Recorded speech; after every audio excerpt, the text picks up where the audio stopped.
This is a GK Media podcast.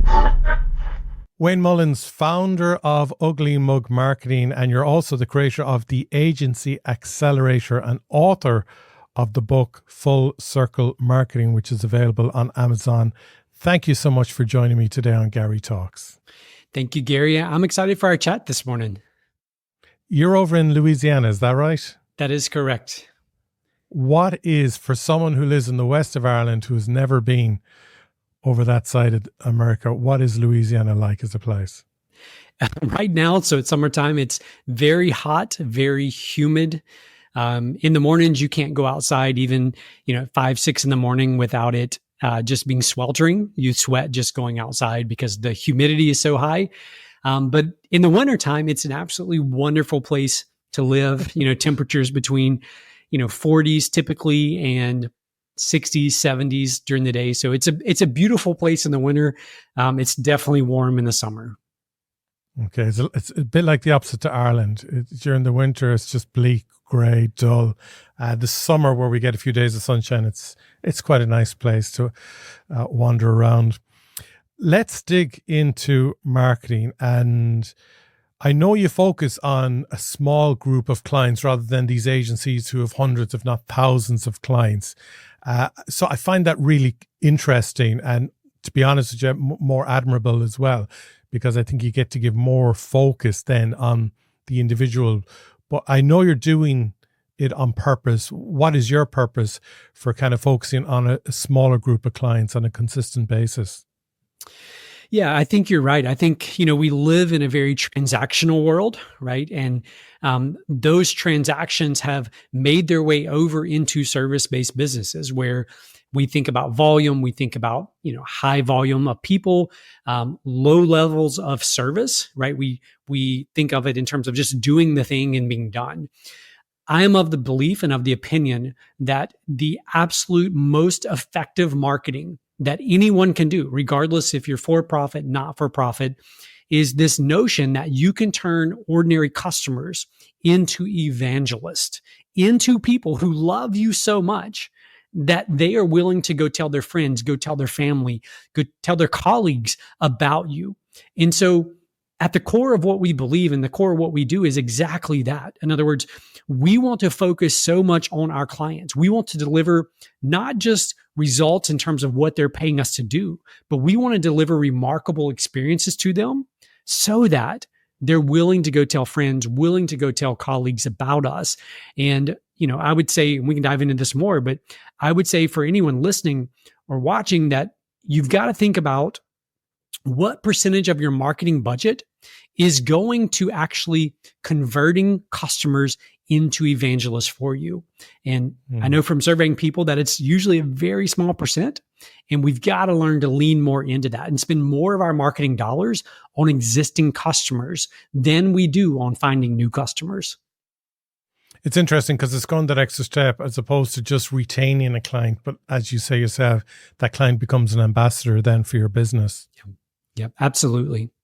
If you were given $1 million today to invest in another company out there, based in the marketing field that you're in, what companies out there excite you at the moment? Yeah, I love any companies that have the ability to build deep relationships. So by default, I tend to think service-based businesses. Whether that's, home services, whether that's B2B services, anyone, and I believe this across the board, anyone who's willing to invest in those relationships, in other words, relationships with the customers, exceeding those expectations, can scale, can grow at a massive rate, and can dominate the competition simply by serving their customers better than anyone else around them. So how do you service your customer better? So the first step, Gary, is you have to get crystal clear about why they come to you. So in our example, why are they coming to us? Most of the time, they think they're coming to us because they have a marketing problem, right? We're a marketing agency, so therefore they think we've got a marketing problem. We need to work with them. And what's so fascinating about that is most of the time, the marketing problem, and I use that in quotation marks, is merely symptomatic of a root cause that's a layer deeper, something more systemic within the organization. So it's our job, number one, to deliver what they say they want, right? They want help with marketing, but it's our job to dive into that and figure out, what do they actually need? We can provide the marketing stuff. We can give them what they're asking for. But the question is that what they really need? Or is there something a layer deeper that they need? And so when you think about serving your customer, serving your clients, oftentimes they don't truly know what they need. They have some wants. They have some things that maybe they look around their competitors and they see, oh, well, they're doing this thing or that thing. Maybe we should do that. But at the end of the day, I believe it's the organization, the one who's selling the thing, to really understand their clients so well that they can understand what they truly need. And is it a problem of they don't know who their client is, or they don't know how to sell to their client? I think it's a combination of both of those things plus this one other thing. And this one other thing is just the temptation and the reality of running a business and growing an organization. And that is this, that we often confuse why we even exist in the first place.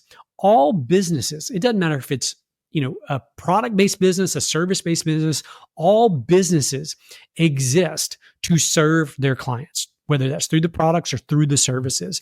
And over time, what happens is we lose sight of that. We begin focusing on the operations and the processes, and we focus on all of these other things that are wonderful and they're great things, but we lose sight on, at the end of the day, how do we just serve our customers better? How do we show up for them in meaningful ways?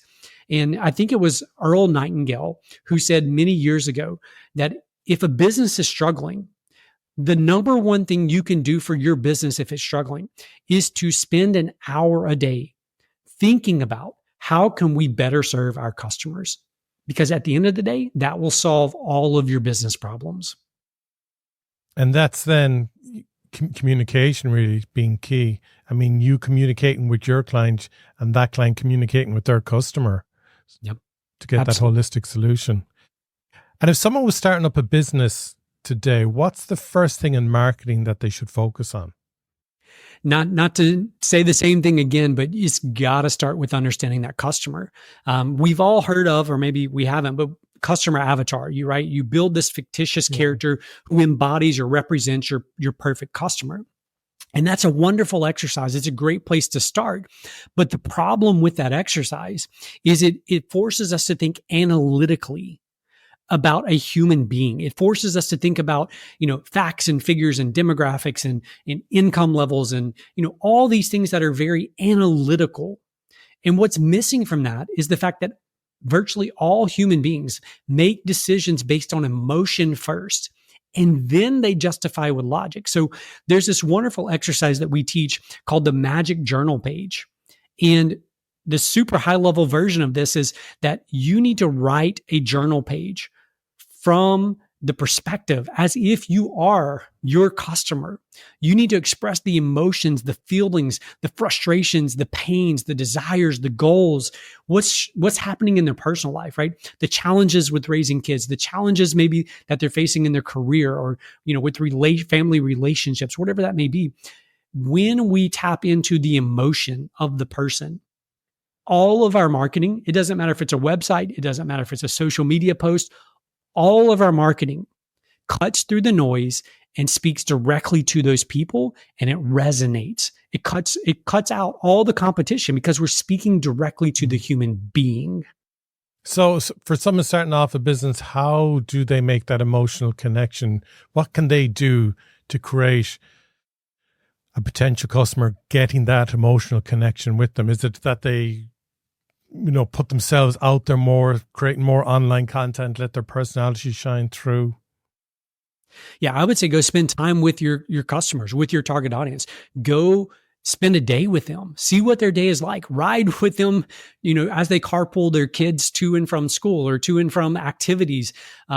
Go with them to work. See what their work day is like. I know that sounds ridiculous. I know that sounds like who has time for this? But what I can tell you is if you actually take the time to do this exercise, it will produce the most significant ROI for your business, whatever your business is, it will outpace the ROI of that one exercise will outpace any other thing that you can do on a marketing front.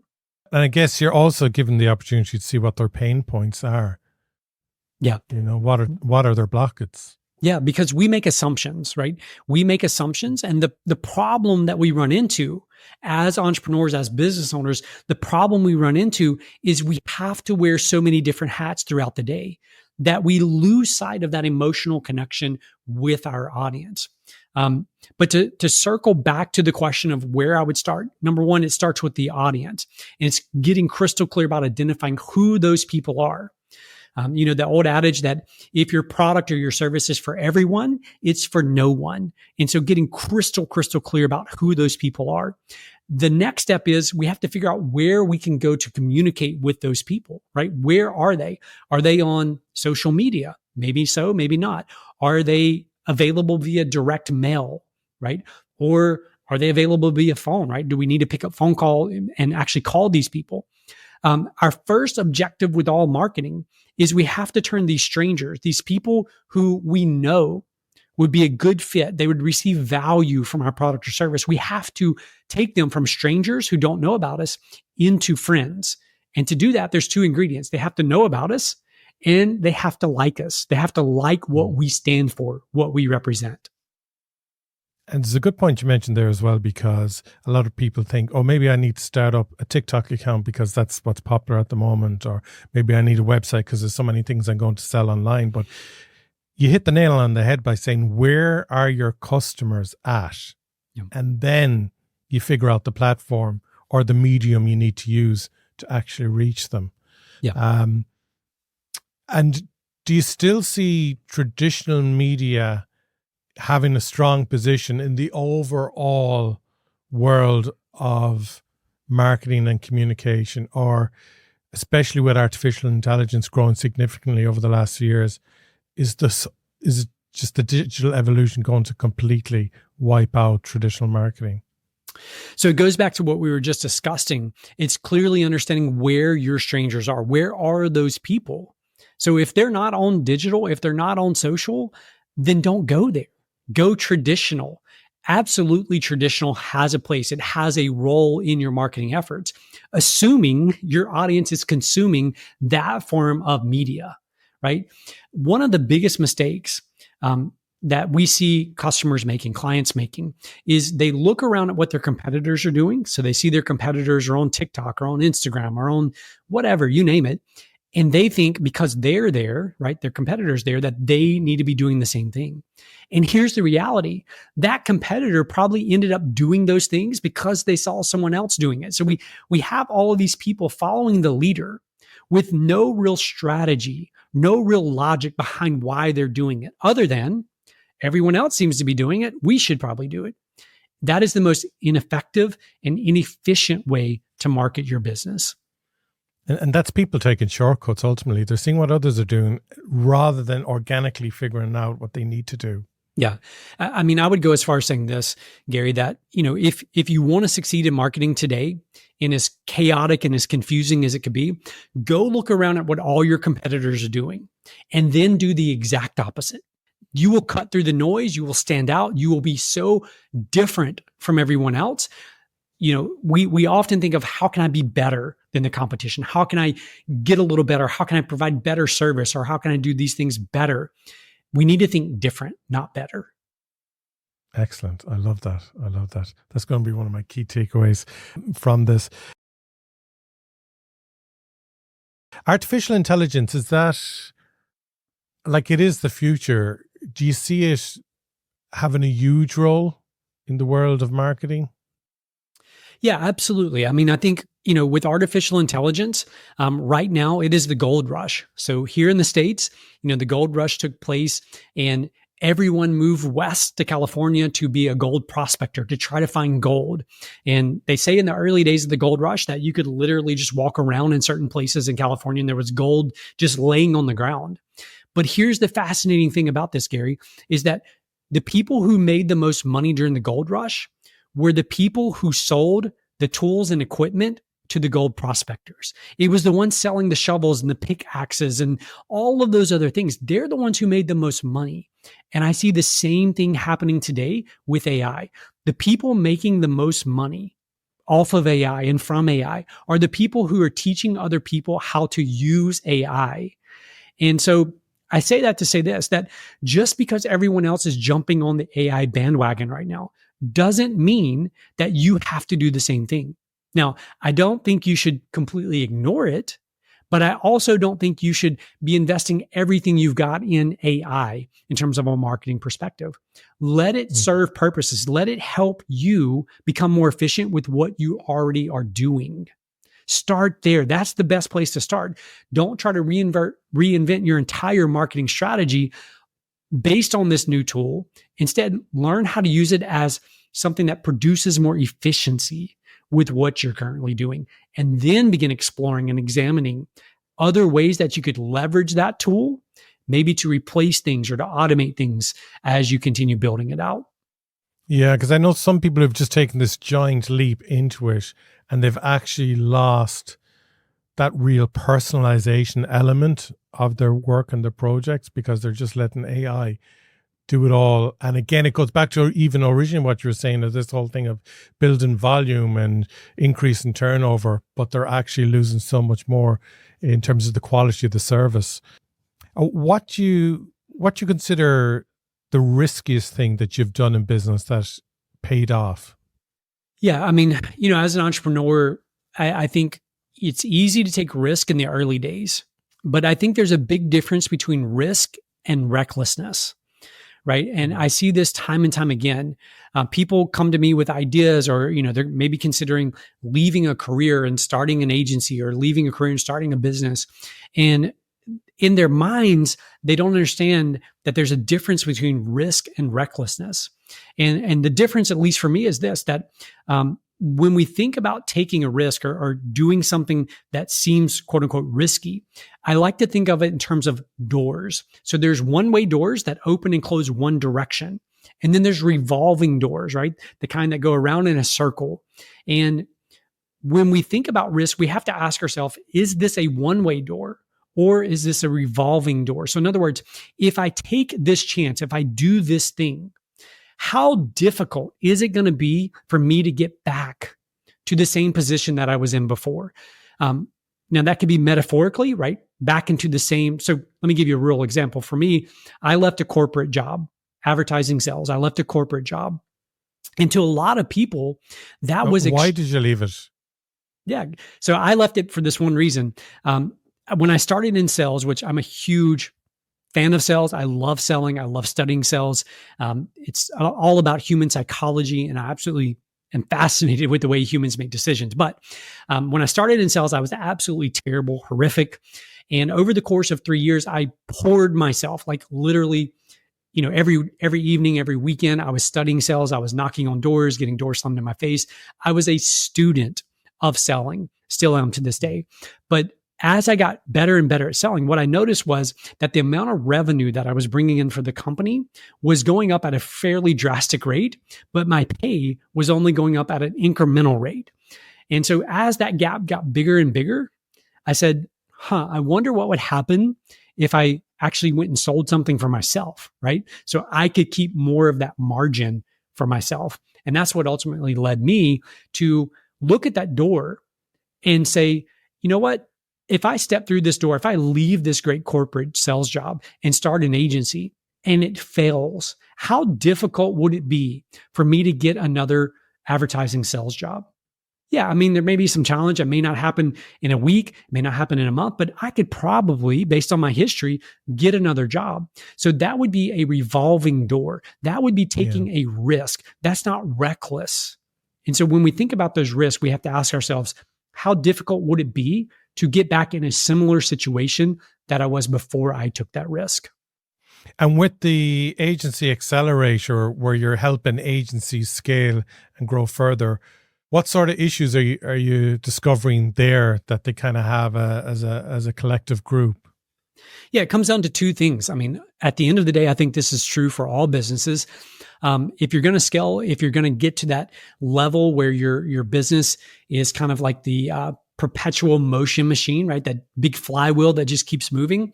There's two ingredients. Number one, you have to be really good at attracting clients, attracting customers into the business. And number two, you have to be phenomenal at keeping them and converting them into evangelists for you. Those are the two things that everyone struggles with, right? And in the agency world, because it is a labor intensive type of work, especially if you're doing it well, what happens is we fall into this trap. I call it the freelancer's trap, the entrepreneur's trap, which is where you go out and you need some income. So you go out and sell. You spend all your time, attention selling. And wonderful news, Garry, you sell a client or two, and now you've got to go fulfill that work. You've got to go do the work you just sold. So all your time and attention now shifts to fulfilling that work. And you get to the end of those projects, you complete them, the client's happy, you're happy, and you look up and realize you have no one else waiting to hand you money. So you go back out and you sell again, and you repeat this cycle over and over again. And this is where, agency owners, all business owners, I think, end up getting trapped. And that is where, that's one of the first places we begin working on is how do we ensure that we have a constant flow of leads into the agency? And then two, how do we ensure that we're able to fulfill this work without it constantly consuming all of our time and energy? Yeah, it even reminds me when I first started out in business in 2001, it was a film and television production company. And we would work on some shorts and documentaries, and they'd be a few weeks to maybe a few months work. But then we eventually got to do a big feature film. And from the first meeting we had in Mannheim in Germany with the other co-producers to actually getting it made and on the silver screen, it took 5 years. And at the end of that 5 years, we had nothing to move on to next. And a lot of the people who we knew in the industry 5 years earlier had moved on to different positions in the industry. So, they weren't as accessible as they would have been 5 years earlier. And we just came to this sudden halt and stop. And I realized that this just doesn't work as a business plan where you work on something solely for 5 years, and at the end, you're literally back to square one again where you were 5 years ago. And it was through that hard lesson that I figured out when one thing starts getting green lit, you need to start developing and getting the other thing happening. And you need to have multiple things happening basically all the time. Like, because it's different for me now, running a business where there's other people working and there's stakeholders of their own places in the company. So they're working with clients individually and so on. But certainly anyone out there who's working as a sole trader or a freelancer, it is really tricky to be putting all your energy in. So you're making the best impression ever to ensure you get work again, whilst at the same time trying to have that balance that you're actually generating more work for yourself to follow that gig. Yeah, it is definitely the trap that I would say, from an agency perspective, that is the number one thing that prevents agency owners from, most of them never break $100,000 in revenue. And that is the number one reason. They can't break free from that repetitive cycle of go out and sell, spend all my time fulfilling, realize I need more sales, go out and sell. And it's just a never ending cycle. And so until you learn to break that cycle, you are forever stuck. Yeah. Yeah. Very uplifting conversation here. Yep. Yeah, it's so true though. What's the favorite aspect of your job? What you really enjoy the most? That's a very interesting question for this reason. My answer would be my team and the people on my team and getting to lead them. What's interesting about that response is this, that, you can ask anyone who's been a mentor or a close friend of mine for the first 7 years of running this agency. So we're a little over 15 years old now. The first 7 years, I hated people. I hated my team. I hated managing people. I hated leading people. My constant story was that I'm not good at managing people, that I'm not good at leading people. 7 years in, I had this epiphany that was like, you can either continue down this path where you hate leading people, you hate managing people, or you can choose to change that story. Because if you're going to scale your agency, if you're going to grow the agency, you have to have people and you have to learn to manage and lead people well. So I began working, first of all, on the person in the mirror, right? Every single morning, the person who told myself that story that I wasn't good at managing or leading people, I began working on that person. So today, I actually really enjoy leading and managing, if you will, my team. Brilliant, brilliant. Yeah, like I understand as well how, there can be aspects like that you don't enjoy, the kind of the administrational relationship side of a business, because I find at times I get very frustrated when there might be certain clients who, and I'm trying to be respectful here, but they're almost like energy vampires. The conversation could be 5 to 10 minutes, but they'll hold you for like an hour and a half, eating gloriously into your day. And I always feel like I need this space during the day for thinking and brainstorming, because it's a creative agency, an environment that we're working in. Yeah, I 100% agree. I think the way I view it is kind of there's 4 levels or 4 layers that we need to think about as leaders in terms of our value. The first one is like in the doing of the thing, right? That's the lowest level. So when we start out in a business, regardless of the business, we're trading time for money, right? That's what we're doing. You think about it as going to get a job. You're trading time for money. The level above that is actually in the managing of other people. So it's in making sure that other people are doing things correctly when they trade their time for money. The level above that would be in communication and in leadership. So that is where we're actually communicating things down through the management, down to the people who are doing the work. And we're working well on leading those people and helping them achieve more, accomplish more. And I think sometimes as we go through the entrepreneurial journey, what happens is we hold on to, by default, we hold on to the layer or the level that served us well in the past, right? It's the great, I think it's Marshall Goldsmith book titled, "What Got You Here Won't Get You There."